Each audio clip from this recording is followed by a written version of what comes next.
American now carries 23 extra pounds. Heart disease and stroke will claim the lives of 460,000 American women. 69 grams of fat. You could actually save 12 grams of the fat and half the calories if you simply ate an entire stick of butter. We're talking about diabetes and hypertension and bone diseases, osteoporosis. Prostate cancer is now the most common cancer in American men. Doctors say we really need to eat less red and processed meat. On arteriosclerosis and cancer and autoimmune disease. We have unprecedented amount of type 2 diabetes in our children, and we're starting to see hypertension in our children in grammar school. In case you're wondering, 2,120 calories. Clearly, the Western diet is taking a toll. This should serve as a wake-up call. We have a growing problem, and the ones who are growing are us. Food. It's central to our lives and traditions. Every special occasion seems to involve food and feasting. But could some of these same foods, including several that we think are good for our health, also be causing many of our most serious health problems? Indeed, we're facing a massive health crisis. No less than 40% of Americans today are obese, and about half of us are taking some form of prescription drug. The best-known statin drug, Lipitor, is the most prescribed drug ever in the world. Almost 1 in 5 American 4-year-olds are now considered to be obese. Though Mexican-American and African-American children are still more likely to be overweight. This could be the first generation of children in the United States that lives less than its parents. We spend $2.2 trillion a year on health care, over 5 times more than the defense budget. In fact, we pay more per person for health care than any industrialized country in the world. Yet we're sicker than ever. You see, there's no money in healthy people, and there's no money in dead people. The money is in the middle. People who are alive, sort of, but with one or more chronic conditions. Obesity, diabetes, heart disease, high blood pressure are all diet-related health issues that cost this country more than $120 billion each year. Every minute, a person in the U.S. is killed by heart disease. 1,500 people a day die from cancer.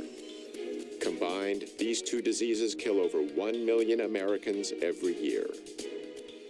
Cases of diabetes are skyrocketing, particularly among our younger population. Diabetes. Life-threatening diabetes. 1 out of 3 people born in the U.S. today will develop this crippling condition during their lifetime. Millions of others suffer from a host of degenerative diseases. Millions more of us are so stimulated by sugar, coffee, and energy drinks that we've masked our chronic fatigue. But could there be a single solution to all of these problems? A solution so comprehensive, yet so straightforward, that it's mind-boggling that more of us haven't taken it seriously? Someone has to stand up and say that the answer isn't another pill. The answer is spinach. A growing number of researchers claim that if we eliminate or greatly reduce refined, processed, and animal-based foods, we can prevent, and in certain cases even reverse, several of our worst diseases. They say all we need to do is adopt a whole foods, plant-based diet. It sounds almost too simple to be true.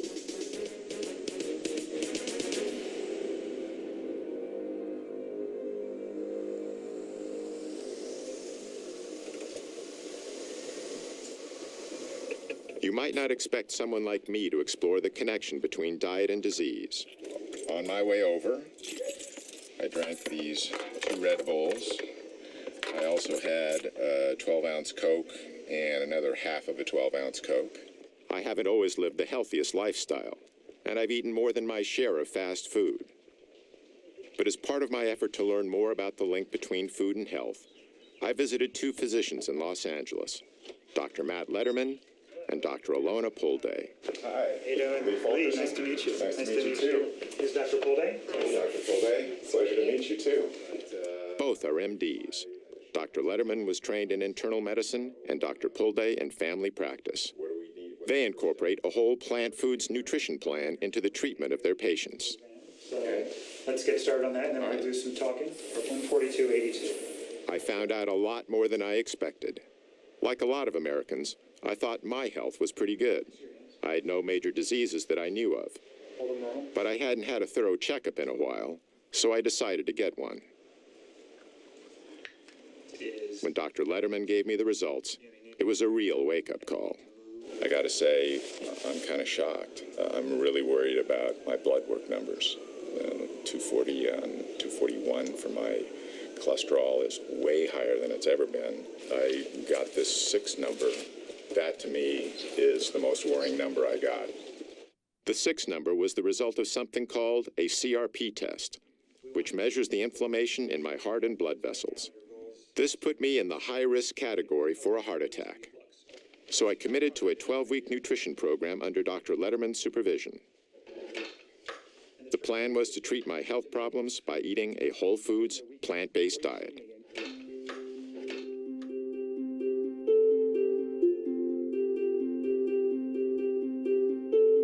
The idea of using nutrition to promote good health is nothing new. Indeed, Hippocrates, the ancient Greek father of Western medicine, said, "Let food be thy medicine," over 2,000 years ago. Yet it wasn't until more recently that the science behind this observation was systematically probed and applied. 2 researchers who've made groundbreaking contributions to this effort are Dr. Colin Campbell and Dr. Caldwell Esselstyn.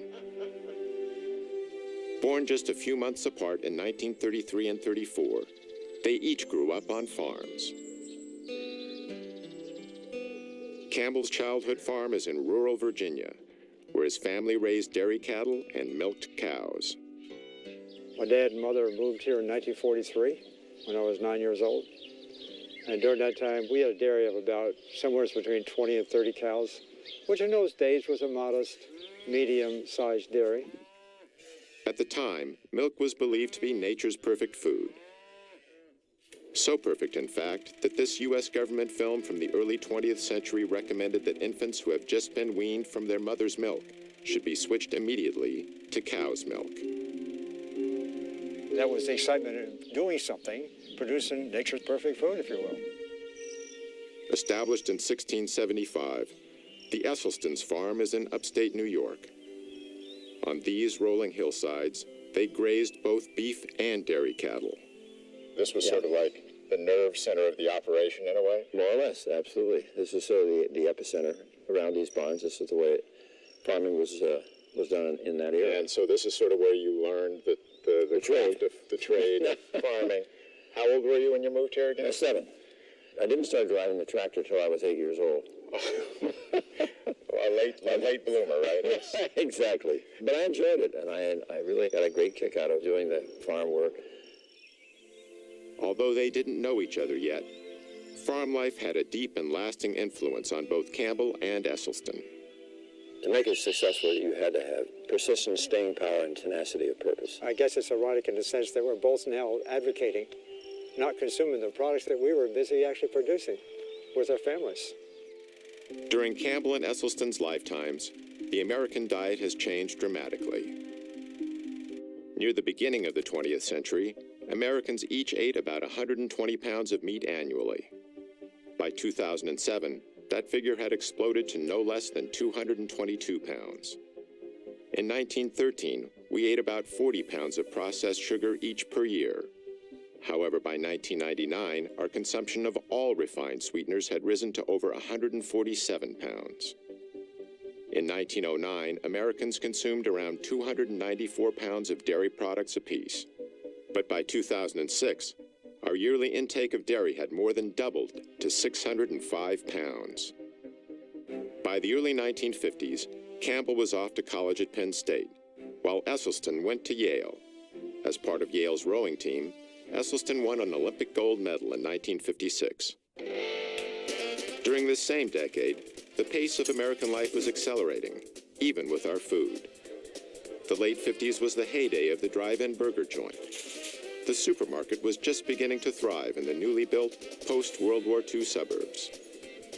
This was when the so-called convenience foods were born, like the legendary foil-wrapped TV dinner, not to mention a host of other tasty processed delicacies devised to make our lives easier and better.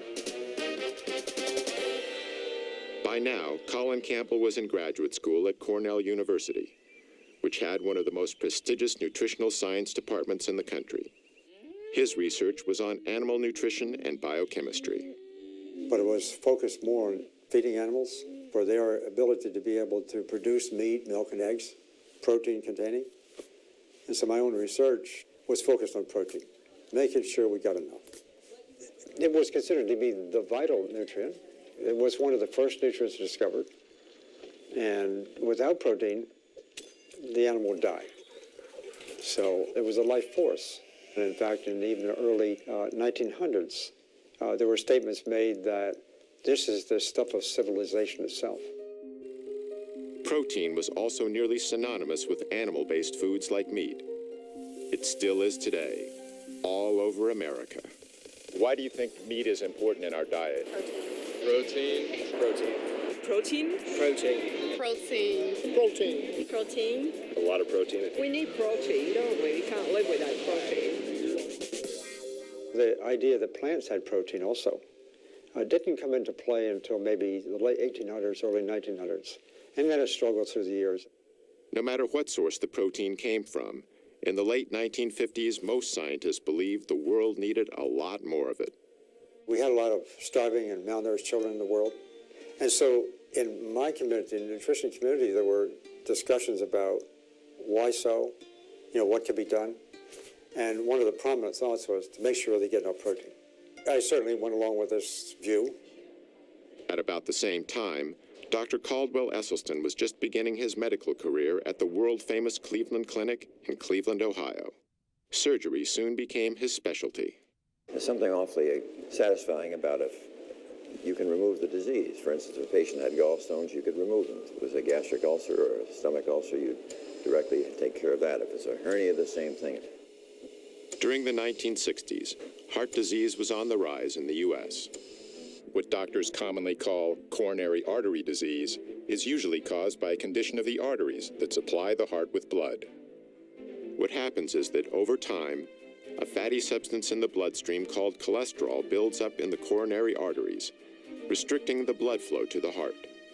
This can ultimately cause several problems, from severe chest pain called angina to heart attacks. Cholesterol is a natural substance produced by all animals, including humans, and it's an essential component of our cells' walls. But when we consume dietary cholesterol, which is only found in animal foods like meat, eggs, and dairy products, it tends to stay in the bloodstream. This so-called plaque is what collects on the inside of our blood vessels and is the major cause of coronary artery disease. In the late 1960s, a colleague of Dr. Esselstyn's at the Cleveland Clinic made a major breakthrough in the treatment of this condition. In fact, Esselstyn shared space with him in the clinic's surgical locker room. His name was Dr. Rene Favillaro.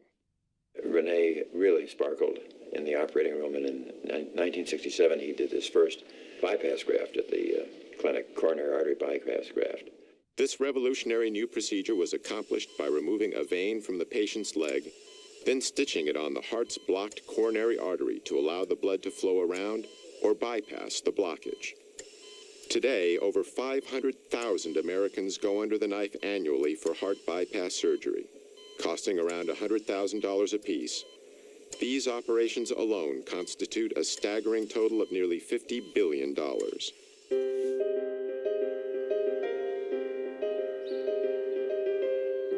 Joey Acoin lives in Tampa, Florida, where he owns and operates a landscaping company. I tell everybody, the joke with everybody with me is, I don't eat to live, I live to eat. And my whole life, I ate whatever I wanted.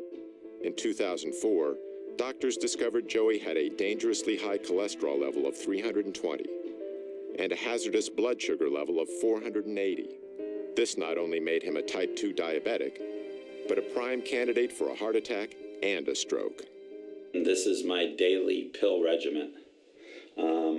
I got 2 pills I take for my diabetes, then I got 1 for cholesterol, 1 for high blood pressure, and then I take Byetta, which is an injectable medicine, every morning before breakfast and every night before dinner. And that's what I've been doing for almost 4 years now.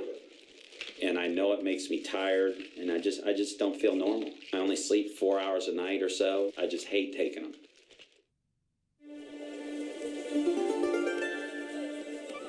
In the mid-1960s, Dr. Campbell was in the Philippines, trying to get more protein to millions of malnourished children. To keep costs down, he and his colleagues decided not to use animal-based protein. The program was beginning to show success. But then Dr. Campbell stumbled onto a piece of information that was extremely important.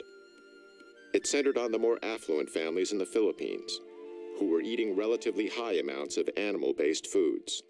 But at the same time, they were the ones most likely to have the children who were susceptible to getting liver cancer. This was very unusual, since liver cancers are mainly found in adults. But just the mere fact that they occurred in children said, there's something here. This is pretty significant. Shortly afterward, Dr. Campbell came across a scientific paper published in a little-known Indian medical journal. It detailed work that had been done on a population of experimental rats that were first exposed to a carcinogen called aflatoxin, then fed a diet of casein, the main protein found in milk. When they were testing the effect of protein on the development of liver cancer, they used two different levels of protein. They used 20% of total calories, and then they used a much lower level, 5%. 20% turned on cancer, 5% turned it off. This Indian paper, together with what Dr. Campbell had learned about increased liver cancers in children eating animal-based foods, combined to create a decisive moment in his work and his life. Because we learned that animal protein was really good in turning on cancer. During the same time, the way Americans ate was changing, again. The number of fast food franchises was exploding, as more and more overscheduled Americans began using them as a convenient way to feed themselves and their families. While the fast food revolution was sweeping the nation, the rate of cancer deaths in America was continuing to rise. As a result, in 1971, President Richard Nixon initiated a program that was dubbed the War on Cancer. We are here today for the purpose of signing the Cancer Act of 1971. And I hope that in the years ahead, that we may look back on this day and this action as being the most significant action taken during this administration. On the front lines of this new war was Caldwell Esselstyn. By 1978, he was chairman of the breast cancer task force at the Cleveland Clinic. Yet he soon began to doubt the medical procedures he was using. No matter how many of these operations I was doing for women for breast cancer, I wasn't doing one single thing for the next unsuspecting victim. So Dr. Esselstyn started investigating the global statistics on breast cancer. One of the facts he discovered was that the incidence of breast cancer in Kenya was far lower than it was in the United States. In fact, in 1978, the chances of a woman getting breast cancer in Kenya were 82 times lower than in the U.S. Dr. Esselstyn was even more surprised by the numbers he discovered for some other types of cancer. In the entire nation of Japan, in 1958, how many autopsy-proven deaths were there from cancer of the prostate? 18. 18 in the entire nation. That, to me, was about the most mind-boggling public health figure that I think I'd ever encountered. In the same year, the U.S. population was only about twice the size of Japan's, yet the number of prostate cancer deaths exceeded 14,000. Dr. Esselstyn also discovered that in the early 1970s, the risk for heart disease in rural China was 12 times lower than it was in the U.S. And in the highlands of Papua New Guinea, heart disease was rarely encountered. The link he noted between all the areas he studied was simple. Virtually, the Western diet was non-existent. They had no animal products. They had no dairy, no meat. Even more compelling to Esselstyn was some historical data that had long been overlooked. In World War II, the Germans occupied Norway. Among the first things they did was confiscate all the livestock and farm animals to provide supplies for their own troops. So the Norwegians were forced to eat mainly plant-based foods. Now we look at the deaths in Norway, just antecedent to this period, from heart attack and stroke. 1927, 1930, 35, look right up here, right at the very top, 1939. Bingo! In come the Germans. Immediately, 1940, wow, 41, 42, 43, 44, 45. Have we ever seen a population have their cardiovascular disease plummet like this from statins, from bypass surgery, or from stents? No. But look what immediately happened. With the cessation of hostilities in 1945, back comes the meat, back comes the dairy, back comes the strokes and heart attacks. I mean, it's such an absolute powerful lesson. But we didn't get it. Because of evidence like this, Dr. Esselstyn was making the same assessment that Dr. Campbell was due to his work in the Philippines, seeing a causal link between animal-based foods and some of our most deadly diseases. But they weren't the only researchers coming to this conclusion. Another was Dr. John McDougall. In the mid-1970s, he began practicing on a sugar plantation in Hawaii. What I observed there was the health of the people differed dramatically depending upon how long they'd been in Hawaii. People who were raised in Japan, the Philippines, Korea, China, first generation, who had moved from their native land, were always trim. Never had heart disease, prostate cancer, colon cancer, breast cancer, rheumatoid arthritis, multiple sclerosis. Never overweight. They were in their 80s and 90s and fully functional. Their kids got a little fatter, a little sicker. Their grandkids and the next generation were just as fat and sick as anybody I'd ever seen. And what came through clearly was the diet was the difference. The first generation had learned a diet of rice and vegetables in their native land. But the kids, they started to give up the rice and replace it with the animal foods, the dairy products, the meats. And the results were obvious. They got fat and sick. So I knew at that point what caused most diseases. At the time, however, Campbell and Esselstyn knew virtually nothing about this other information.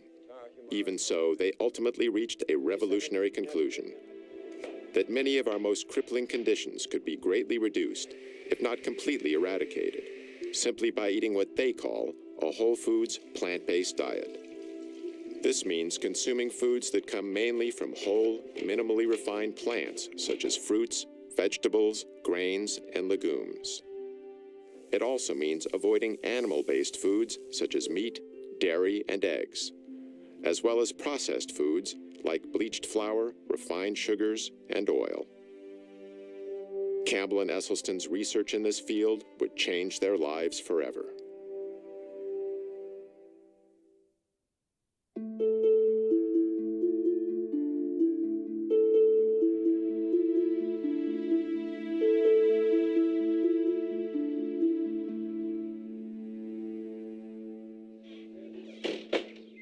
So went through your preliminary form. The goals that I have, tell me if I'm missing any from you, were eliminate your shots and medicines. You want to get off this stuff. You want to sleep well at night. You're not doing that. You want to stop feeling tired and run down. You want to lose weight. That's it. You got it. Those are your goals. The other complaints, you had low energy, ringing in the ears, sinus problems, postnasal drip, shortness of breath, wheezing, coughs, indigestion and reflux, loose stool, diarrhea, bloating, black and bloody mucousy stool with meat consumption, and difficulty walking, getting around, trouble losing weight, chronic and unpleasant hunger feelings, groggy after meals, strong food cravings, and anxiety about food in general. All of that stuff. Sounds like I'm dead. So I don't mean to, harp on the bad stuff, but, that will all, most of that should get better. My goals I'm adding in. Which goals do you add? I want you to reverse all your medical diseases, the ones that we can reverse, and most of yours we could. I told you all the risk and benefit. Based on what I told you, I would stop all these meds. I would stop these on top of all these risks. That's what I'm going to try. You're going to get my best effort, I can tell you that. Yeah, you'll do good. Okay. You'll do well. By 1975, Dr. Campbell was at Cornell University, investigating what he'd discovered in the Philippines. Our work, from the beginning, was designed, in a sense, to do two main things. One, I wanted to replicate, if possible, the Indian work, because it was so provocative. Secondly, if this is really true, I wanted to study how does it work. Just like the Indian researchers, Campbell fed half the rats in his study a diet of 20% casein, the main protein in dairy products. The other half was fed only 5% casein. Over the 12 weeks of the study, the rats eating the higher protein diet had a greatly enhanced level of early liver cancer tumor growth. On the other hand, All of the rats eating only 5% protein had no evidence of cancer whatsoever. But Dr. Campbell decided to take these findings a step further. This time, instead of keeping his test rats on the same diet throughout the study, he kept them in one group and switched their diets back and forth, between 5 and 20% dairy protein, doing so at 3-week intervals. The results were astonishing. Whenever the rats were fed 20% protein, early liver tumor growth exploded. But when the same rats were given 5% protein, tumor growth actually went down. I mean, this was so provocative, this information. We could turn on and turn off cancer growth just by adjusting the level of intake of that protein. Going from 5% to 20% is within the range of American experience. The typical studies on chemical carcinogens causing cancer are testing chemicals at levels maybe 3 or 4 orders of magnitude higher than we experience. Even more surprisingly, Dr. Campbell discovered that a 20% diet of plant proteins from soybeans and wheat did not promote cancer. However, there's a long-standing belief among the public that animal protein is important for human health. Connie Dickman supports this position. Ms. Dickman is Director of Nutrition at Washington University in St. Louis, Missouri. She's the past president of the American Dietetic Association and an advisor to the National Dairy Council. When you eliminate animal foods from your eating plan, you run the risk of inadequate protein content. Animal proteins provide all the amino acids that we need for cell growth, tissue repair, and overall health. Eating whole foods, it's virtually impossible to be protein deficient without being calorie deficient, because even if you take the foods that have the least amount of protein in it, let's say potatoes, for example, or rice, 8-9%. Well, that's the figure we more or less need. Dr. Campbell's research led him to a conclusion about the way genes, chemicals, and nutrition interact to promote cancer. Cancer starts with genes. It might be genes we're born with. It might be genes that are actually changed by a chemical. So those genes become capable of producing cancer cells. Whether we do or don't get cancer is primarily related to how we promote those cancer cells to grow over time. That's where nutrition comes into play. They go much more rapidly when they were fed animal protein. Dr. Campbell and other nutritional scientists have found that only a small percentage of cancer cases are caused solely by genes. I think the general consensus in my field is that probably not more than 1 or 2% at most is attributed to the genes we may or may not have. And that's the most helpful and hopeful information I give people, because if you go through life thinking that what happens to you from a health perspective is based on your genes, you're a helpless victim. My diet was pretty abominable. I thought the 2 principal food groups were caffeine and sugar. Dr. Pam Popper is executive director of the Wellness Forum in Columbus, Ohio, and an expert in the areas of health and nutrition. And the women in my family are all overweight. I'm not. I don't eat and live like they do, so I've changed my health destiny by not engaging in the same habits. Over the next several years, Dr. Campbell initiated more extensive lab studies using various animal and plant nutrients. The results were consistent. Nutrients from animal foods promoted cancer growth, while nutrients from plant foods decreased cancer growth. Yet Campbell hadn't identified a specific biological mechanism that caused the effects he observed. And it finally occurred to me that there was no such thing as the mechanism. What we were looking at was a symphony of mechanisms. We think that nutrition is attributed to individual nutrients, and that's the way it gets marketed, and that's the way the companies tell us, so forth. When in fact, nutrition, all of it working together to create this symphony, the hundreds of thousands of different kinds of chemicals in food, all kind of working together nicely. I mean, the complexity is total. That's a holistic concept. And I had to say to myself, that's a very exciting idea. Dr. Campbell realized that his discoveries in the laboratory were significant but limited. How are these findings relevant in people? How do different types of foods affect cancer and other diseases? Campbell needed a large-scale population study. He would soon find a perfect opportunity.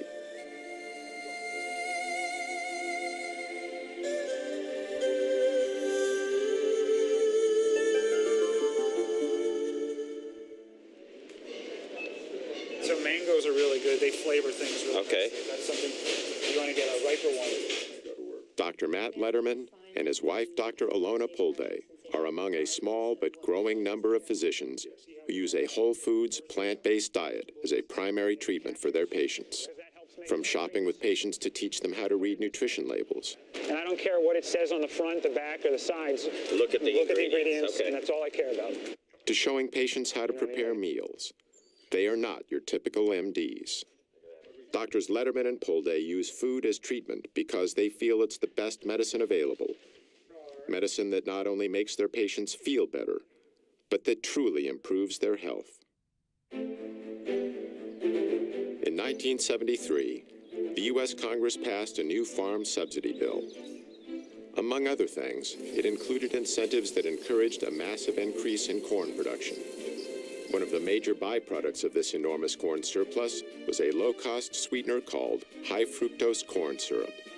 Companies could add this sweetener to anything from soda pop to hot dogs, and then make these products widely available at low prices.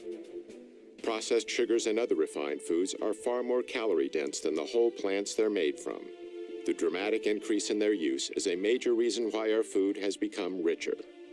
To evolutionary psychologist and author Dr. Doug Lisle, the consumption of unnaturally dense foods is the main cause for the epidemic of obesity in America. It isn't that people become more self-indulgent. It isn't because they're lazier than they ever were. What's happening is that their mechanisms of satiation are being fooled. The process starts with a range of receptors in our stomachs that help us gauge how much food we've eaten. These include stretch receptors to help measure the sheer volume of food in our stomachs. We also have density receptors to help determine the caloric density, or what we more commonly call the richness of our food. For instance, 500 calories of natural plant food fills the stomach completely, triggering both our stretch and density receptors to signal our brain that we've had enough to eat. But 500 calories of unnaturally rich or processed food fills the stomach far less, deceiving these receptors into telling our brain that we need to eat more. Even worse is 500 calories of oil, which is almost pure fat, and barely triggers any response at all. The problem with weight management in humans is that if you make these foods completely artificial, which we do today, you wind up with a problem that people have to overeat just to be satisfied. But why do these concentrated foods that are so harmful to us give us so much pleasure? Dr. Lisle says the answer is related to a system called the motivational triad. This is a trio of biological mechanisms that nature has designed into every creature on Earth so they can survive to pass their genes on to the next generation. The first leg of the motivational triad is pleasure seeking. And primarily two things are the cause of that, and those two things are food and sex. So in the case of a great white shark, it's basically got a neon sign flashing across its forehead saying food, sex, food, sex, food, sex. Unless it's a male, then it says sex, food, but it's pretty much the same thing. The other two legs of the motivational triad are avoiding pain and doing everything with the least amount of effort. Pleasure-seeking, pain avoidance, and energy conservation. That really sums up animal behavior, whether we're talking about a paramecium under a microscope or a great white shark. Richer foods naturally excite our senses because it's nature's way of telling us they will provide the highest amount of dietary reward with the least amount of effort. This helped our ancestors find the most calorie-dense and ripe foods available, which contributed to our survival. But in today's environment, we can artificially increase calorie density well beyond what our ancestors would have found in nature. The resulting foods give us a hyper-normal amount of pleasure, leading us into something Dr. Lisle calls the pleasure trap.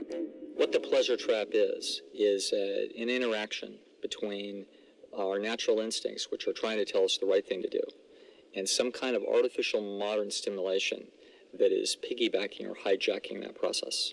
So the classic example of the pleasure trap would be drugs and drug addiction. The way drugs work is they hijack the existing pleasure circuits. When certain chemicals hit those areas, they cause feelings of euphoria and excitement.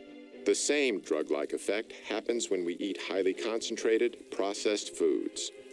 We've removed the fiber, we've removed the water, we've removed the minerals. We've done everything that we can to hyper-concentrate sugar and fat and add a bunch of salt as well into the food. And now what the food has become is become a low-grade addiction. These things are drugs. They have other deleterious side effects, not the least of which is adding a lot of empty calories. Dr. Terry Mason is Commissioner of Health for the city of Chicago.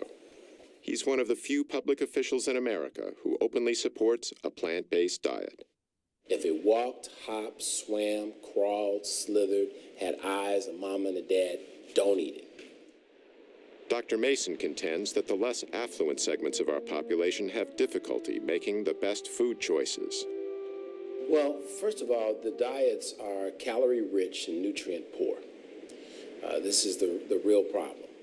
And unfortunately, poor people are poor in everything. They're poor in health, they're poor in food choices, they're poor in almost every aspect you could think of.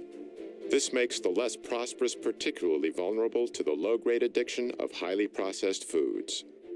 People want stuff that's fast, people want stuff that's quick, and they like the stuff that's salty, and they like the taste of something fried. And so those are the kinds of things that you see in our community.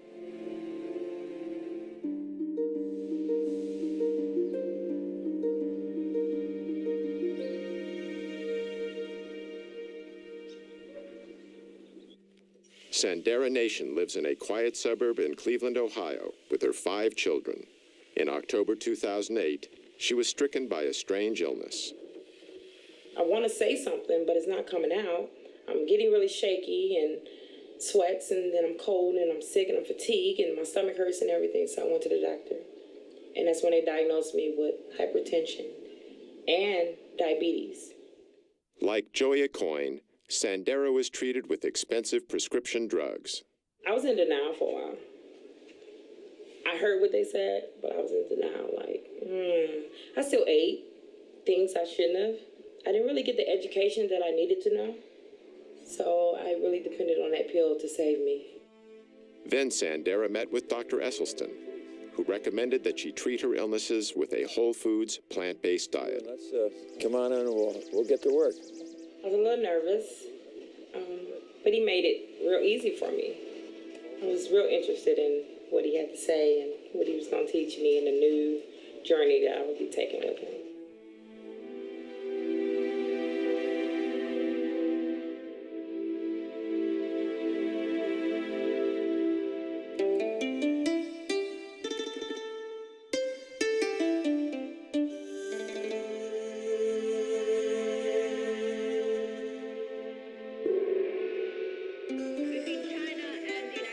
In 1974, Chinese Premier Zhou Enlai was hospitalized with bladder cancer. Knowing that his disease was terminal, he decided to give his country a more complete understanding of cancer. So he initiated what would become one of the largest and most thorough scientific studies in history. 650,000 researchers cataloged the mortality patterns caused by several types of cancer for the years between 1973 and 1975. The study encompassed every county in China and over 880 million people. Zhou died in 1976, years before his study was complete. Okay, and you'll need how many shirts then? Probably 3? Yeah. Okay. Zhou Enlai's cancer study would ultimately have a major impact on what Dr. Campbell himself has called the capstone of his research.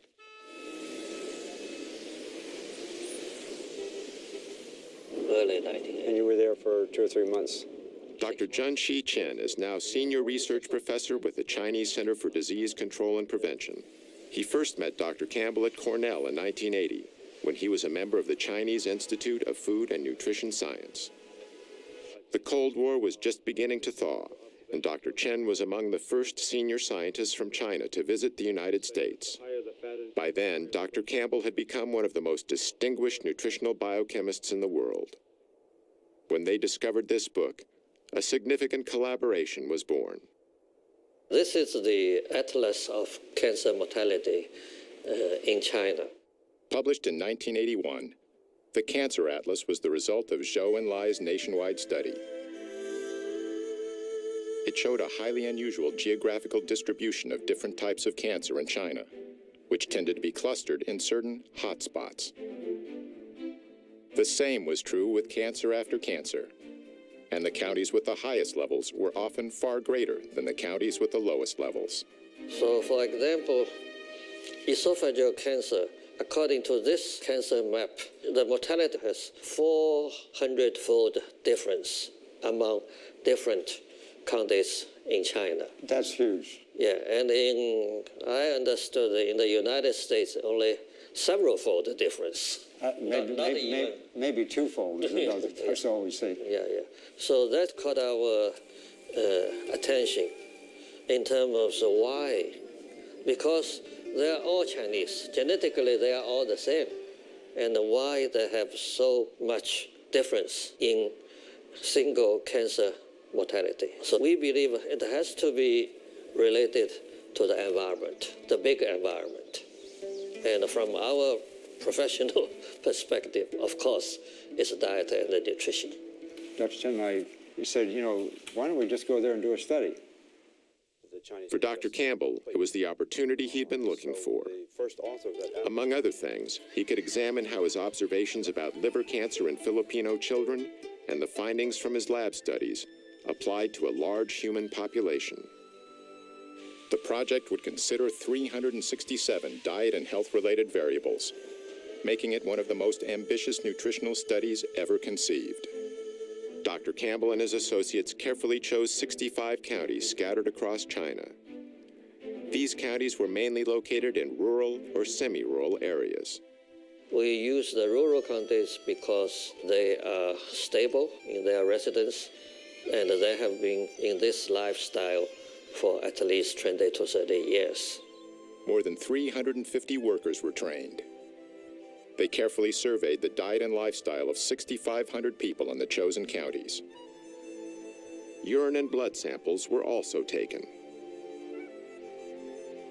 In 1983, Doctors Campbell, Chen, and their collaborators began to analyze the vast amount of information that had been collected. The job would take years.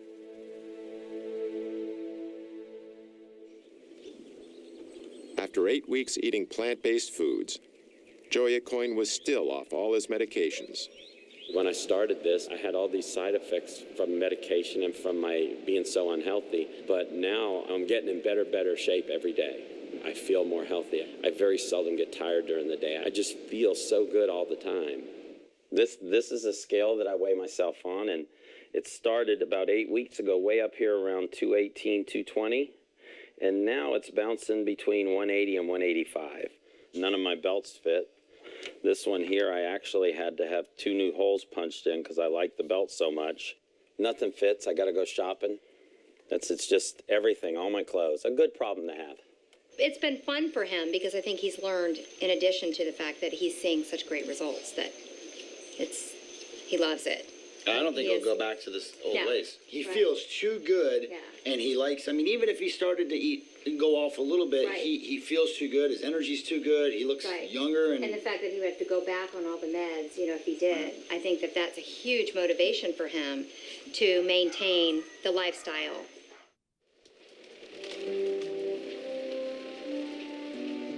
In the mid-1980s, Dr. Caldwell Esselstyn was struggling to organize a study on coronary artery disease.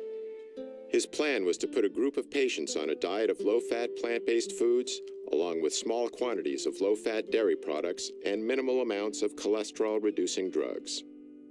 And slowly, over the next 18 months, I got the 24 patients that I had asked for. But the ones they sent me were a little bit sicker than I had thought. These were patients who had failed their first or second bypass operation. They had failed their first or second angioplasty. And there were 5 who were told by their expert cardiologists they would not live out the year.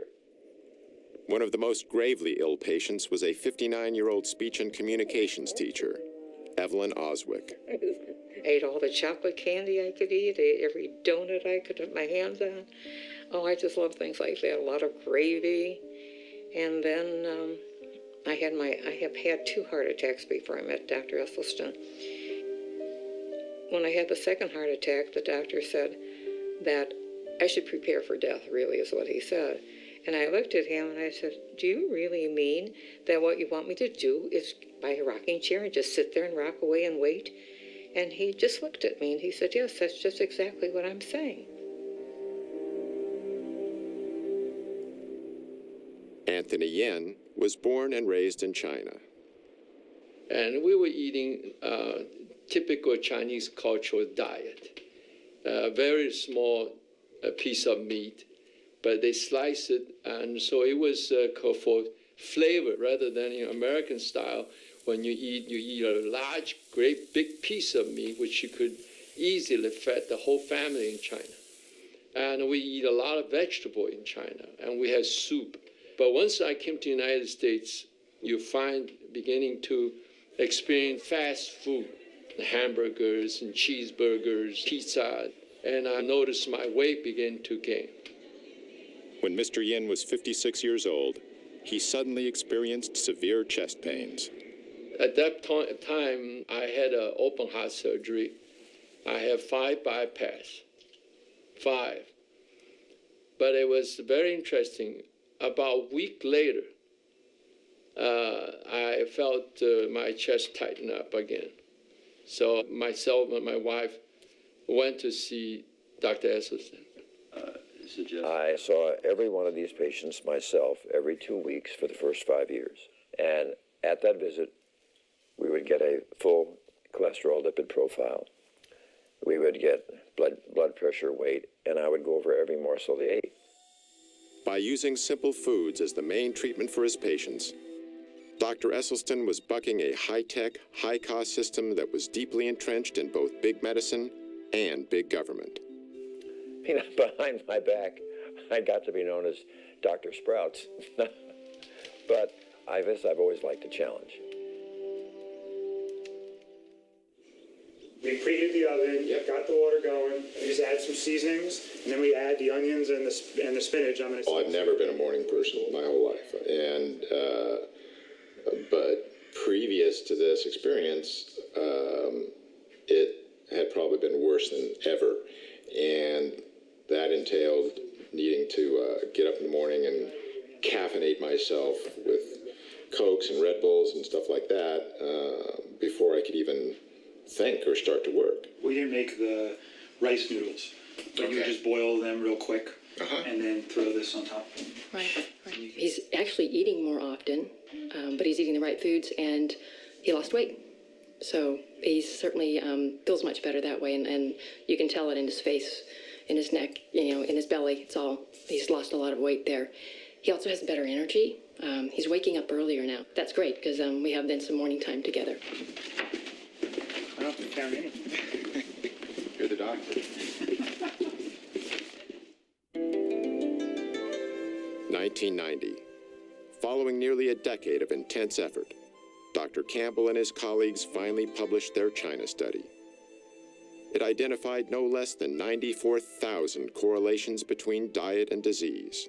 Those are big numbers for any study. And in the end of the day, when we did all these correlations in this book here, and we looked at the number of them that were statistically significant, it was between about 8,000 to 9,000. When you have that large number of correlations and you start analyzing each one, if it works out as statistically significant, this means that if 19 out of 20 are pointing in the same direction, it's highly significant and likely to be true. Hundreds of detailed tables and charts were included in the study. Each one presented the raw data that was collected. Then, this information was cross-referenced in multiple ways to demonstrate its reliability and to show how it linked with the 367 variables the study examined. I think the major message we got out of all these correlation analysis is only one message.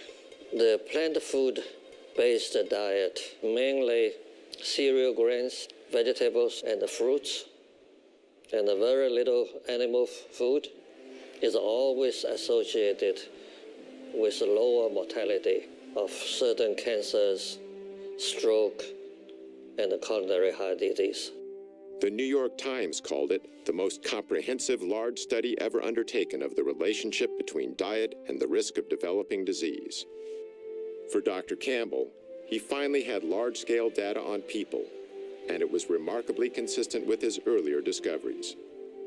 Together, he found that the scientific evidence was clear. Whole plant-based foods were beneficial to human health, while animal-based foods were not.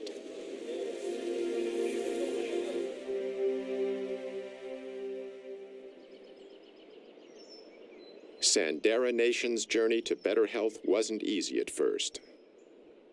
It was a little hard because I've been eating fatty foods and grease and everything 38 years, as long as I can remember. So it was kind of hard to go from that to changing the next day completely. I started a journal for maybe the first 3 weeks. Write down my feelings and emotions, what I felt like, so that other people could know it's okay to feel that way. Along the way, Sandera had strong support from Dr. Esselstyn and his wife, Ann. They keep in touch, and they're like, we haven't forgotten about you. And I know they haven't. I really feel here that they haven't. I went to Walmart this day. I had wanted a Subway sandwich, and I said, I'm going to get me that meatball sub.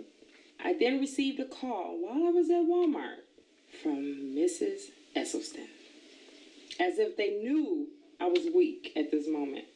She stated, promise me you will not eat anything from Walmart. Gave me chills to know that she called at that moment. Therefore, I left the store without getting that meatball sub. While Dr. Campbell was publishing his China study, Dr. Esselstyn was getting some powerful data from the research he'd started in 1985. He began with 24 patients, but 6 had dropped out in the first year, leaving him with a total of 18. At the end of 5 years, we had follow-up angiograms, and 11 of the group had halted their disease. There was no progression. And there were 4 where we had rather exciting evidence of regression of disease. These results were astonishing. The diet produced something that medication and surgery never had before: actual reversals of heart disease. The biological mechanism that caused these reversals centers on the lining of our veins and arteries, the endothelial cells. They are the absolute life jackets of our blood vessels. You're young and you're a teenager, you're healthy. You could spread those out 1 layer thick and you'd have something that would cover 6 or 8 tennis courts. In 1988, scientists discovered that endothelial cells manufactured the gas nitric oxide. Well, what does nitric oxide do? Nitric oxide keeps our blood flowing smoothly without being sticky. It also helps to dilate constricted blood vessels during physical activity and inhibits the formation of plaque. And most importantly, nitric oxide is a powerful force for eliminating the inflammation that seems to go with this plaque. However, scientific tests have demonstrated that when we start eating the typical Western diet, our endothelial cells are damaged. When you're getting to be in your 40s and 50s and 60s and you've been slaughtering your endothelial cells, you don't have those 6 or 8 tennis courts. You may be down to 1.5 or 2, and they can't protect you. Yet according to Dr. Esselstyn, when we begin eating a whole foods plant-based diet, the damage to our endothelial cells not only stops, it starts to reverse.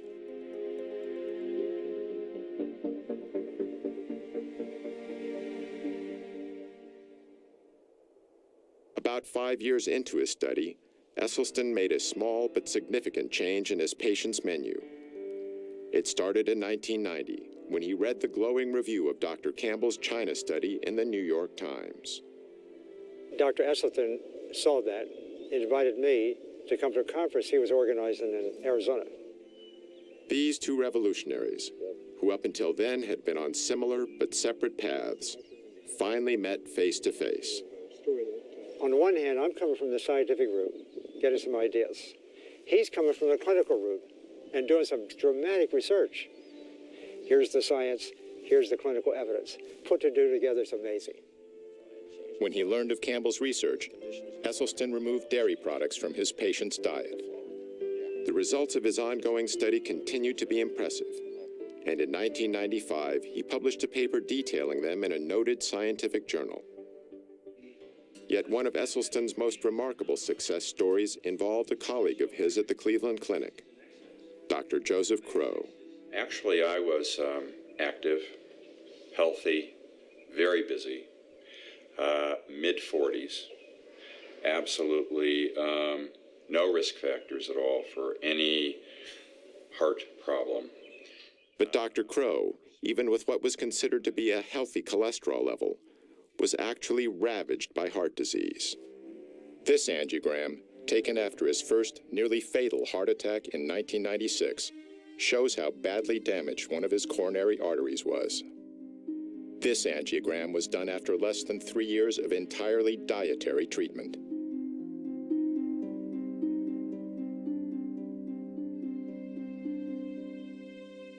Dr. Crow is fortunate.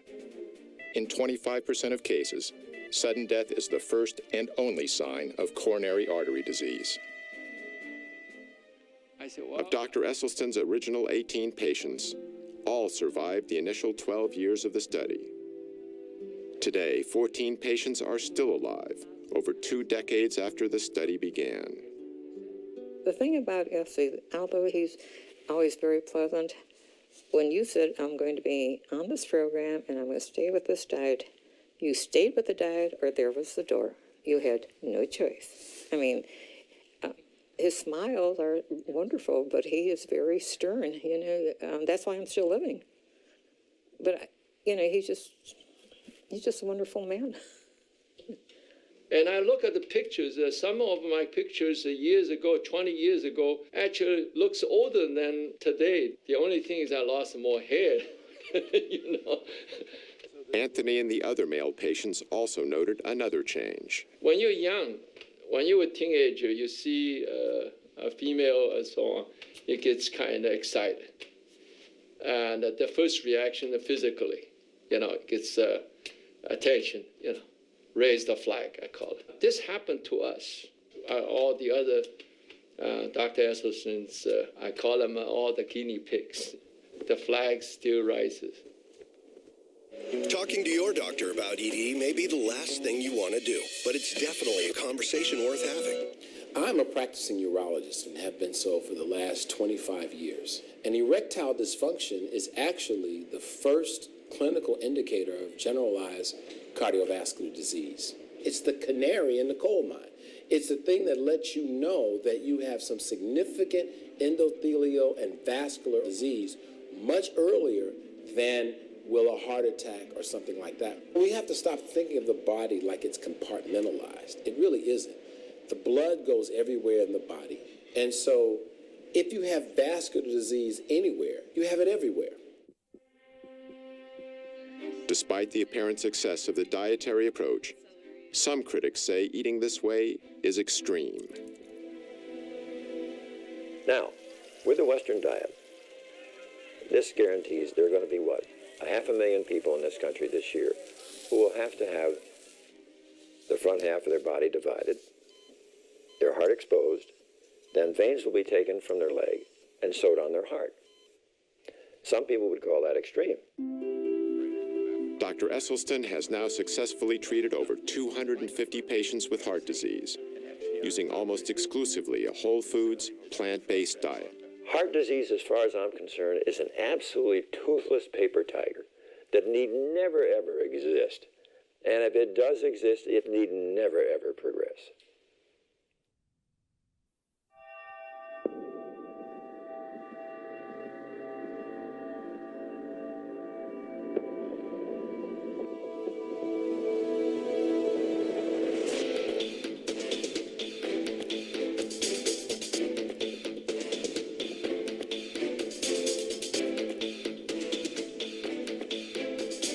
Las Vegas, Nevada.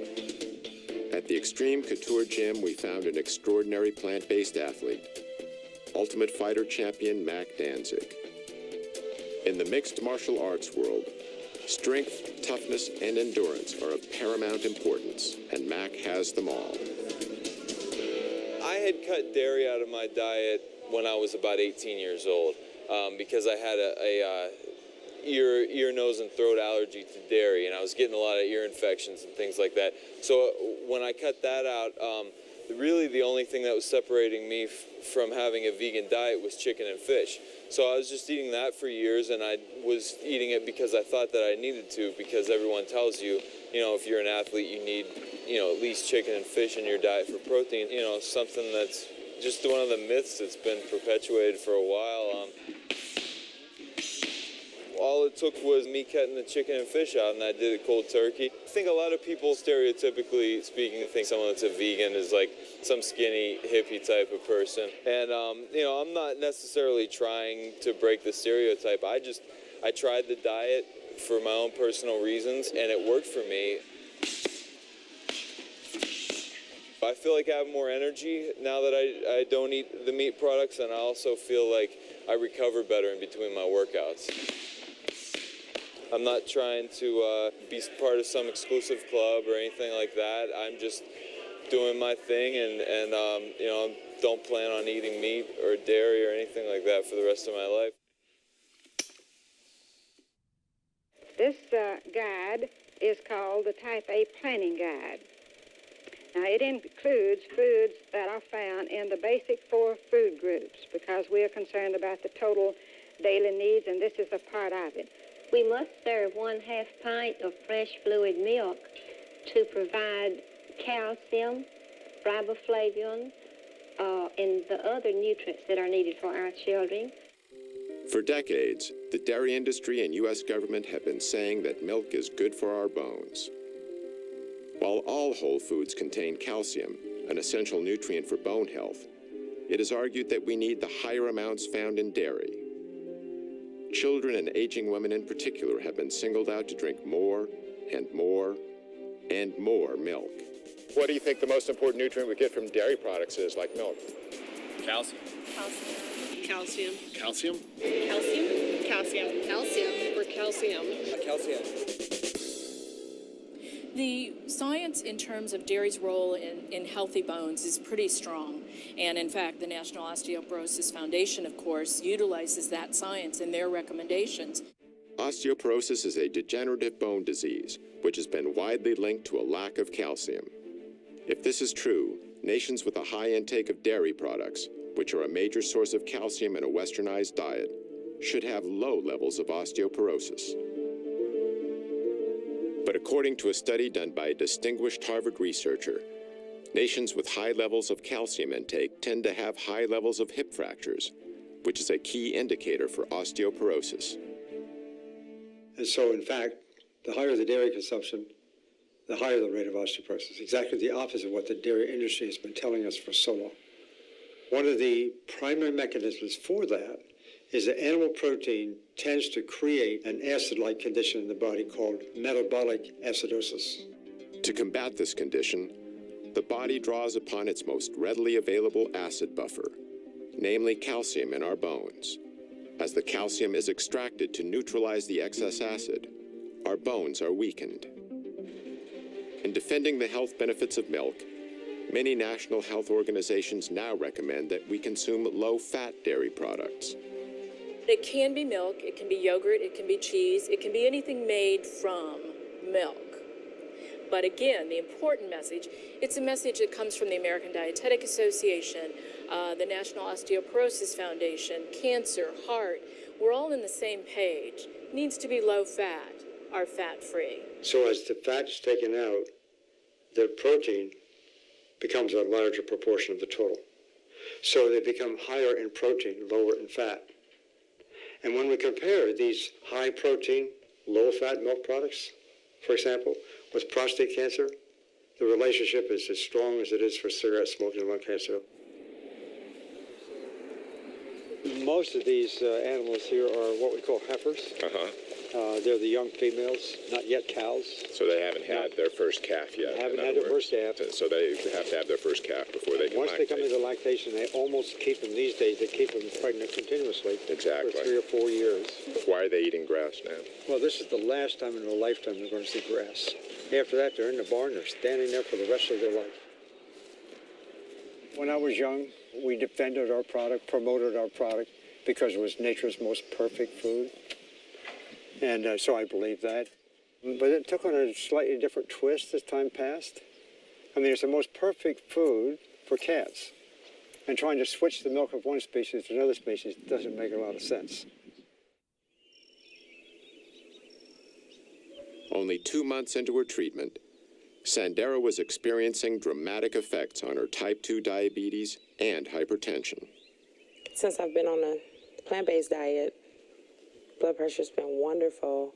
My blood sugars are in the 80s. It shocks me, 70s. And so I was alarmed when it was 60. I'm like, isn't that bad? It's 60, you know, and I talked to the diabetes educator, which is wonderful. She's like, no, that's a normal blood sugar. Your pancreas is working. It's reversing. Ironically, Sandera works at an outpatient facility for diabetics. Yet the treatment that was achieving success with her diabetes came from outside the established medical system. The positive results went far beyond Sandera's chronic diseases. Mentally, not having the sluggishness, the fear of the disease progressing, because I feel I'm in control and I have power of taking it back the right way now. So mentally, I feel great. I'm eating the things I should eat. And the one thing that is true that Ann said to me, you really start tasting the real taste of what you're eating. Because I eat a peach and you'll think, I was in heaven with my white peaches. I get to eat. And it feels good to be able to eat, bringing the sugar down. You're losing the weight. Your whole everything changes. You know, I think we're a little dependent on, you know, our doctors and the medications. We should take a little bit more responsibility in checking out for ourselves. And speaking of doctors and medications, how does Sandera's regular physician feel about her new lifestyle? When I recently approached her about my blood sugars being so great, my question was, should I not take my medication? And she said, no, you still take your medications. And she said, what is that doctor trying to do? Take you off your medications? And I'm looking like, yeah, I'm hoping that's the goal. So there's still people we have to make believers. Yeah. Sally and Jim eat their breakfast at about 7 o'clock. It's a good breakfast of good foundation foods. Today they're having milk, cereal, poached eggs, and sliced oranges. They are starting the day right. The key agency that sets nutritional guidelines for Americans is the United States Department of Agriculture. The USDA helps determine what foods are served to everyone from our soldiers in the field to our kids in their school cafeterias. These guidelines are also taught in our schools, influencing what our children will eat for the rest of their lives. Dr. David Klurfeld is a nutritional scientist and national program leader for human nutrition with the USDA's Agricultural Research Service. We've made dietary recommendations since the 1890s from USDA, and that was before we knew about vitamins and minerals. Subsequently, we've had different food groups, and we had the basic 4 and 5 and 7 and 12, and it varied as the science changed. Perhaps the best known of the food groups was the Basic 4, introduced in 1956 in a leaflet called Food for Fitness. The mainstay of nutrition education for over 30 years, the Basic 4 defined what an entire generation of Americans believed was healthy to eat. The 4 food groups was replaced in 1992 by the Food Pyramid, then updated by My Pyramid. These guidelines recommend 3 servings of dairy products per day, and meat is still a primary source of protein.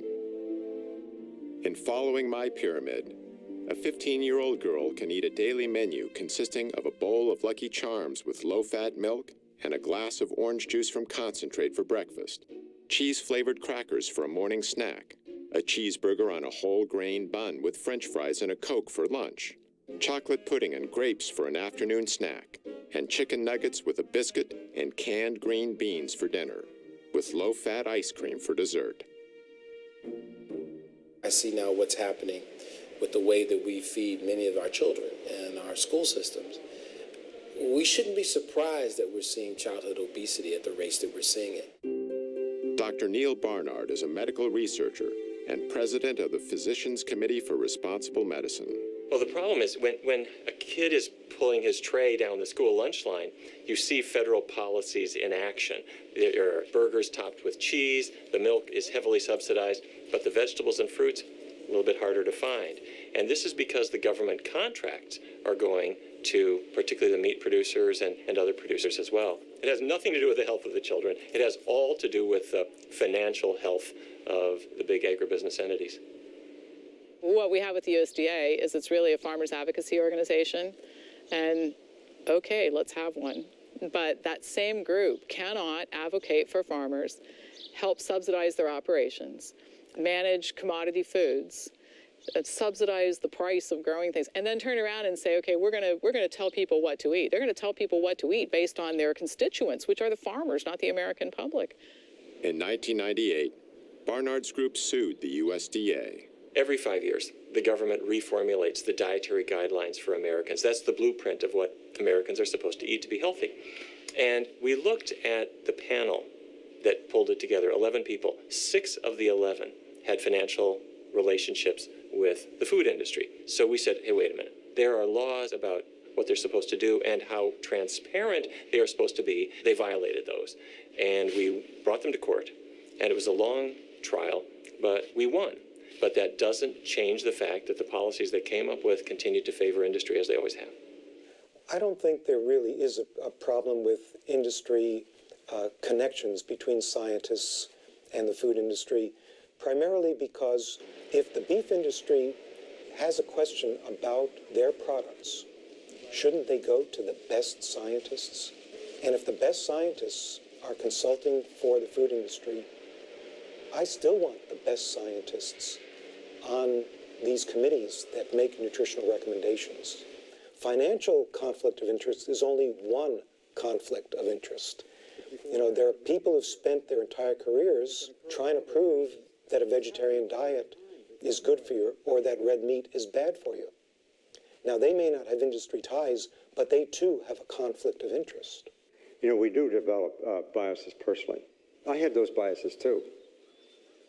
But I got to a point in my career that I was getting results that went against what I had thought was true. So I had to self-reflect, criticize my own bias, look at it really carefully, and I changed my views. Dr. Campbell paid a price for changing his views. He's been marginalized by key administrators of his own university. This after being a lead scientist and securing millions of dollars in research grants for Cornell's Nutritional Sciences Division. He had a popular nutrition course canceled by the division director, who had long been a major consultant to the dairy industry. Numerous observers feel this was an arbitrary decision that violated the standards of academic freedom.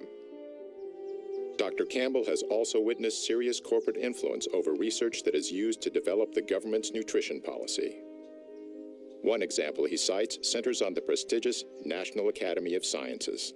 The building behind me here is perhaps the single most important building in the area of science in the country. This is where scientists participate in deliberations about issues of the day and determine how that science can be used to affect policy.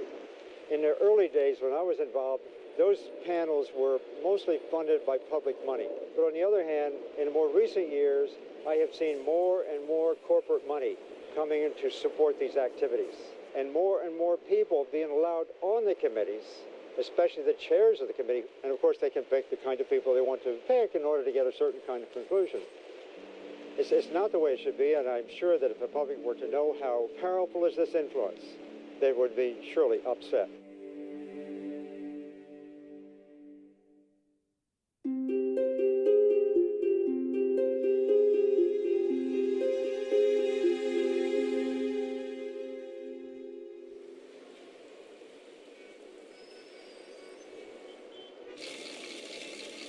I had been a runner for 14 years, in fact, a marathoner. 47 years old, at the top of my game. In 1982, Ruth Heydrich's running career came to a sudden stop when she was diagnosed with breast cancer. After a mastectomy, her doctors recommended chemotherapy and radiation to treat the cancer that had by then spread to her lungs and bones. Ruth decided to visit Dr. John McDougall instead. And I said, Ruth, I've spent my residency collecting information on diet and breast cancer. It's all in these files right here. Sit in my office and read through it and see what you think. He said, These are the studies that show what I'm trying to prove is that diet can reverse breast cancer. And she read it, and she comes out and she says, okay, I've changed my diet. She changed her diet. So he showed me how to eat, no added oils, lots of fruits and vegetables, whole grains. Ruth then started training for the Ironman Triathlon in Hawaii, which combines running a marathon with long-distance biking and swimming. I became obsessed. Kept up the running, of course, never stopped, and then added swimming, biking, and for good measure, lifted weights. And people were saying, you're crazy. You're a cancer patient. You should be resting. Doctors told me this. I felt so good. I felt fit, and I wanted to maintain that level of fitness. And I felt sure that if I had a healthy body and I was putting the right food into it, that I could beat this cancer. At the Ironman Triathlon, Ruth won a gold medal in her age group. Stuck with the diet, found out my arthritis disappeared, my constipation disappeared, my dandruff disappeared. No sign of depression, which you might expect with a cancer diagnosis. I felt renewed, invigorated, and out to show that diet is so much more important than anybody ever thought. Other women get over breast cancer, colon cancer, prostate cancer. There are people who have had metastatic prostate cancer all over the body who have gone through what we call spontaneous remission. In other words, they've been cured. And it's not the end of the world when you get this diagnosis. Some people get over it. Ruth did. So I'm still racing, still daily training. Now, how many people in their 70s are doing triathlons? Not very many. So that gives hope for all of us as we age, that not only will you stay healthy and beat the degenerative diseases that most people get, but you can start collecting medals.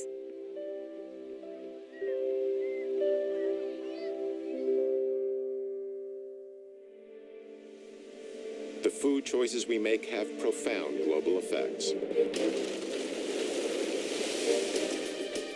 It takes over 10 times the amount of energy from fossil fuels to produce a calorie of animal-based food than it does to produce a calorie of plant food. Since the 1970s, 20% of the Amazon's rainforest has been destroyed. That's an area the size of California. 80% of this cleared land is now occupied by livestock. The world's cattle alone eat enough grain to feed 8.7 billion people, nearly 2 billion more than the population on Earth. With almost 1 billion malnourished people across the globe, redirecting even a portion of the grain used to fatten cattle could feed every hungry mouth on the planet. For Gene Bauer, factors like these, combined with a deep respect for animals, helped convince him to adopt a plant-based diet. Mr. Bauer is president and co-founder of Farm Sanctuary near Watkins Glen, New York. It provides a safe haven for animals that have been abandoned or abused. I grew up eating animals, like most people in our country, but once I started considering my food choices, I recognized that I didn't really want to eat animals. And the more I learned, the more I saw that I was healthier if I didn't eat animals, and that I had a much lighter footprint on our planet. The livestock industry is a greater contributor to global warming than the entire transportation industry, according to the United Nations. So by eating meat, milk, and eggs the way we are, we're harming our own health. We're slaughtering 10 billion innocent animals every year in the U.S., and we're destroying the planet. Statistics compiled from the United Nations and the World Health Organization demonstrate the profound global effect that diet has on health. These are the estimated amounts of animal foods produced in 9 countries, a figure that's closely related to animal food consumption. These are the numbers of deaths due to heart disease and cancer in the same countries. In the United States, the very same diseases continue to have a grave impact. Even with the billions of dollars spent on cardiac treatment, heart disease is still the #1 cause of death, killing over 600,000 people a year. And the elephant in the room, when we talk about stents and heart bypass surgery, is the fact that, well, it's no question, in an emergency, these procedures are absolutely life-saving. But when they're done electively, and these procedures do not protect from new heart attacks, Stents and bypass operations are used mainly to treat large arterial blockages. Yet according to many research studies, only a small percentage of heart attacks are caused by the largest buildups of plaque. The rest are caused by the more numerous, newer blockages that are far more inflamed and much more likely to rupture than the larger, older, more stable plaques. And so this is why those procedures don't treat the disease. They are treating symptoms. Dr. Esselstyn has been eating the same foods that he has recommended to his patients for over 25 years. One of his sons, Rip Esselstyn, used a plant-based diet to fuel a successful 10-year career as a professional triathlete. When Rip turned 34, he was ready for a career change and trained to become a firefighter.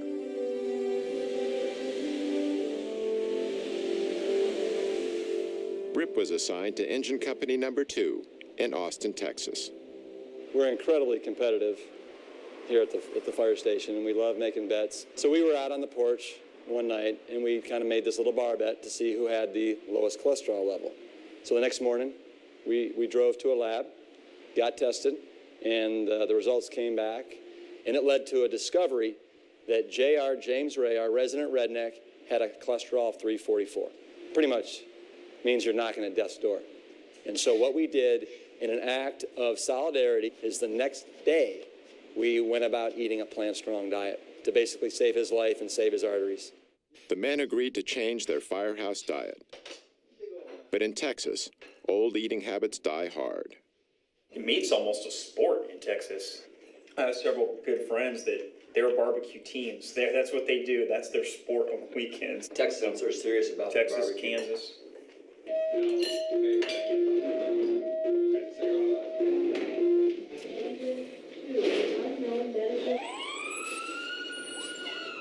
Well, guys associate being manly with eating meat. And if you're a firefighter, it's exponentially so. Last year, for example, there were 133 firefighter fatalities in the United States. 52% were from heart disease. The number one killer of in the line of duty deaths for firefighters is heart disease. After just 3 weeks on his new diet, JR tested his blood cholesterol and it dropped 148 points, a decrease of 43%. His results inspired the others who also saw their cholesterol drop and their energy levels rise. As firemen, they were not only helping themselves, they were in better shape to assist others. One of the things about being a firefighter is you don't have any idea what your next call could be. We may have a high-rise alarm where we have to go up 20 flights of stairs with air packs on, with all of our bunker gear on, with a high-rise pack on our backs. Anybody can go down the pole, but not everybody can go up, especially without their legs. And right there, you're talking about an additional 75 to 100 pounds that you have to carry up 20 flights of stairs. You have to have an amazing aerobic capacity and strength in order to do that. Real men eat plants. Real men eat plants. You know, as firefighters, everybody thinks that we fight fire, and we do. But over 70% of our calls are medical emergencies where we are responding to heart disease, hypertension, type 2 diabetes, rampant obesity. And so we see up close and personal, basically, the destruction that's being caused by the standard American diet. To me, the answer is just absolutely so simple, it's criminal. And it's just people starting to take responsibility for their health and starting to eat more plant-based foods. It's that simple. After 13 weeks on a whole foods plant-based diet, it was time to get my results from Dr. Letterman. When you started, your weight was 231 pounds, Right. now 211 pounds. Okay, that's It's a 20-pound drop there. Wow. Your blood pressure was 142/82 when you started. It's now 112/70. Wow, All right. that's a big drop, That's right? a nice drop. Oh yeah, that's great, and it'll just keep dropping as you continue to do this. Your pulse was resting at 92 when you started. It's now down to 60, resting. Okay, cool. Your total cholesterol though went from 241 down to 154. What? Yeah, that was pretty amazing. About 241 down to 154. 154? 154, yeah. It's really, and your LDL, which is your bad cholesterol, I think this is the most impressive, went from 157 down to 80. No way. Yeah, that's amazing, though, to drop almost in half. We did CRP last time, which is sort of the marker of the inflammation in the heart and the blood vessels, and that went from 6.0 down to 2.8. Without using any medications, I significantly reduced my chances of getting a heart attack and many other diseases. Tomorrow marks 20 weeks on the program. I've lost 45 pounds. I've reversed the diabetes. You have to know that everybody is so incredibly proud of what you've done. I don't have to rely on the medication. I have a lot of energy that I didn't have before. My children love it. They're so proud of me, and they tell me all the time. I had a little saying that I've carried around for maybe the last 2 years, and it's win the war. Do not let one lost battle end the war. If you do break down and give in to temptation, do not quit. Just get right back on track. Not tomorrow, but right now. The diabetes is not coming back. I'm not going to let it come back, nor the weight. The message is you're in control of your life. Joey Coyne had over 24 health problems, including type 2 diabetes. But after 22 weeks eating plant-based foods, his condition had changed dramatically. Hey, how you doing? Back again. And you're getting healthier. Your weight is down 28 pounds. You feel better than you have. 26 out of 27 complaints are gone completely. Your marker of inflammation in the vessels is down to that of a normal person. Your blood sugars are coming down. They continue to come down even on a daily basis, which are going to get better. Your cholesterol is significantly lower than it was when you first started, before you ever started taking any pills. Your blood pressure is normal now compared to how it was before. While on pills, it was still elevated. And you just said you've never felt like this before. You look at how you look in the pictures. You look healthier. So, like I told you before, I explained how the numbers can affect our judgment of what real health is. And it's not just the numbers, it's overall the entire picture. And your picture looks fantastic. I was taking 9 pills a day and 2 shots. So I was spending almost $150 to $200 a month on medication above my insurance. Just think about that. I've been doing it 5 months. I've saved, $800 to $1,000 already because I haven't taken 1 pill, 1 shot. So think about what that saved me, not just me, the insurance company. The U.S. government will give you figures that 75% of the dollars spent in health care are due to chronic illnesses, and these are due to diet and lifestyle. Let's get rid of the problem, which is the sickness, which is caused by the food.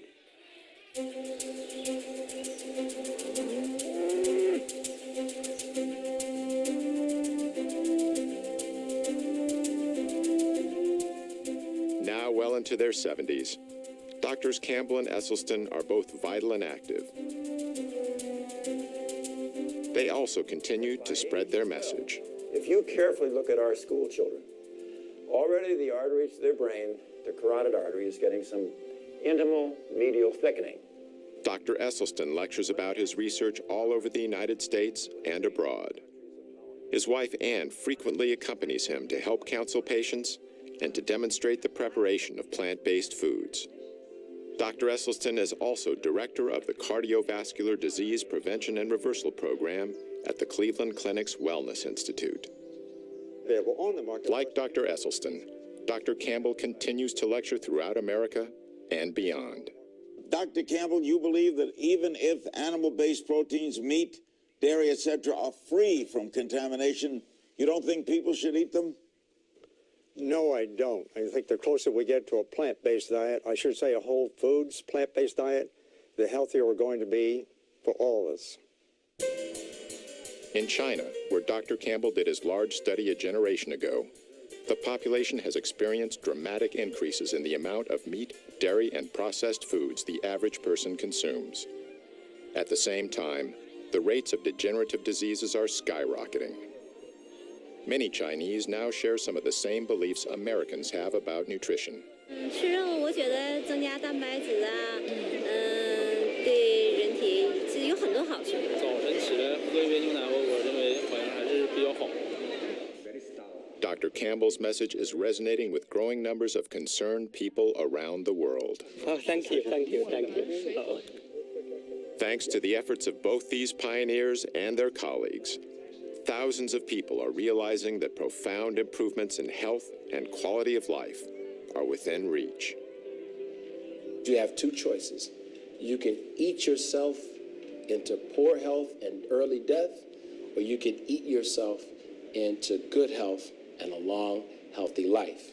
And that road is on a plant-centered dietary pattern. You know, I know of nothing else in medicine that can come close to what a plant-based diet can do. I can say this with a great deal of confidence, that our national authorities are simply excluding this concept of nutrition from the debate and the discussion in order to protect the status quo. In theory, if everyone were to adopt this, I really believe we could cut healthcare costs by 70 to 80%. That's amazing. And it all comes from understanding nutrition, applying nutrition, and just watching the results.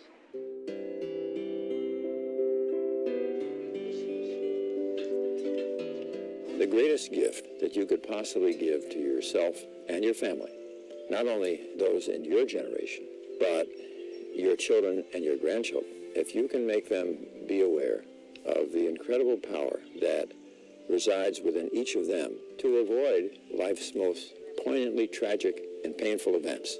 You just don't have to have those kinds of events. I believe it with all my heart. If anyone listens to this, and they really should look at their refrigerator and look at their diet and give it a try. You lose weight and you'll be healthier. Nothing could lose if you just take a few weeks and try. You could see how easy it is. I'm not going to say it was difficult. Again, I made up my mind. This is what I'm going to do. I never felt like I wasn't getting what I wanted. So I didn't have ice cream. So I didn't have the donuts. So I ate something else. I can thank them in every way I can think possible, and my doctor especially, Matt, when they just can't understand what it's done to change my life. And it really has, not just mine, my family's, everybody's. It gives me shivers talking about it because it's so serious. It's a life-changing experience. You can be in control. And I stress this because there's so many things going on in my life that I'm not in control of. And that's my message. You can't control your outcome of your body. Eat to live and don't live to eat.